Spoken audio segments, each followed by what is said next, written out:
കണിവെള്ളരിയും കണിക്കൊന്നപ്പൂവും വാൽക്കണ്ണാടിയുമൊക്കെ ഓട്ടുരുളിയിൽ നിറയുന്നതാണ് വിഷുദിനത്തിലെ പ്രധാന മനോഹര കാഴ്ചകളിലൊന്ന്. ആ കാഴ്ചയിലേക്ക് നമുക്കൊന്ന് പോയി വരാം.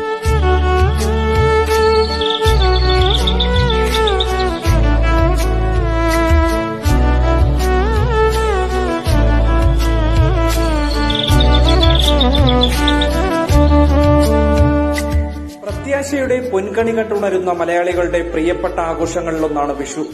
കാർഷികോത്സവത്തിന്റെ ഗതകാല സ്മരണകൾക്കൊപ്പം വരാനിരിക്കുന്ന നല്ല കാലത്തിന്റെ കാത്തിരിപ്പ് കൂടിയാണ് ഈ ദിനം. നന്മയും സന്തോഷവും നിറഞ്ഞ പുതുവർഷത്തിലേക്കാണ് ഓരോ മലയാളിയും വിഷുദിനം കണ്ണു തുറക്കുന്നത്. മേടസംക്രമത്തിന്റെ പുലരി കൺകണ്ടുണരുന്നത് ഐശ്വര്യപൂർണമായ വരും വർഷത്തിലേക്കാണ്. കാഴ്ചയിൽ നിന്ന് അപ്രിയമായതെല്ലാം മറച്ച് മുതിർന്നവർ കുട്ടികളെ കണി കാണാൻ കൊണ്ടുവരും.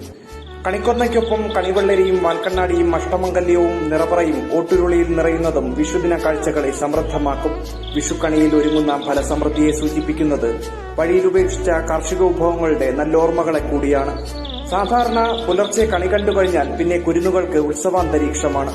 പടക്കം പൊട്ടിച്ചും പൂത്തിരി കത്തിച്ചും വിഷുസദ്യയുണ്ടും വിഷു കൈനീട്ടം വാങ്ങിയും മലയാളികൾ ആഘോഷം കെങ്കേമമാക്കുന്നതാണ് പതിവ്.